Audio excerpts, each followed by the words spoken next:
చంద్రశేఖరరావు గారు పోయి రోజా ఇంట్లో భోజనం చేసినాక మీడియాతో మాట్లాడుతూ రాయలసీమని రతనాల సీమగా మారుస్తా అన్నాడు. నేను కావాలంటే క్లిప్పింగ్స్ పంపిస్తే ఎవరైనా ఎక్కడైనా మీటింగ్లు పెట్టుకోవచ్చు, ఎవరైనా ప్రెస్ మీట్లు పెట్టుకోవచ్చు. చంద్రశేఖరరావు గారు పోయి రోజా ఇంట్లో భోజనం చేసినాక మీడియాతో మాట్లాడుతూ రాయలసీమని రతనాల సీమగా మారుస్తా అన్నాడు. నేను కావాలంటే క్లిప్పింగ్స్ పంపిస్తా.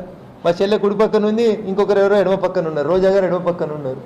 మరి ఆ రోజు ఎందుకు యాదికి రాలేదు కవిత గారు? నాయన మనం బీఆర్ఎస్ పెట్టొద్దు, పక్క రాష్ట్రాలలో పోటీ చేయొద్దు చెప్పిందా మరి కవిత? మన పైసలు తీసుకుపోయి పంజాబ్లో చెల్లని చెక్కులు ఇచ్చిన రోజు, నేను ఓడిపోయిన ఈ దీదీ దగ్గరికి పోయిన రోజు హెలికాప్టర్లో ఇదే చెల్లి ఉండాడు.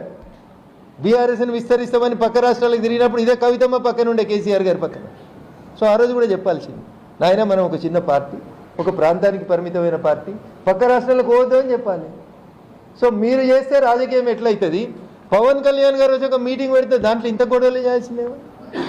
సో వాళ్ళ ఉనికికి ప్రమాదం వచ్చినప్పుడు, తండ్రి, కొడుకు, బిడ్డ, అల్లుడు, రాబోయే వారసుల ఉనికికి ప్రమాదం వస్తే అందరికీ కడుపు నొప్పిని వేయాలి, అందరూ జై తెలంగాణ అనాలి.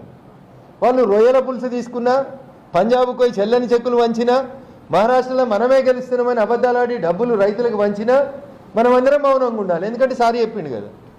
సారీ చెప్తే మనం సిట్ అంటే సిట్టు, స్టాండ్ అంటే స్టాండ్. సో డెమోక్రసీలో ఎవరైనా పార్టీ పెట్టుకోవచ్చు, ఎక్కడైనా పోటీ చేయొచ్చు. ఎవరు ఎక్కడ పోటీ చేస్తారన్నా అభ్యంతరం చెప్పాల్సినటువంటి అవసరం లేదు.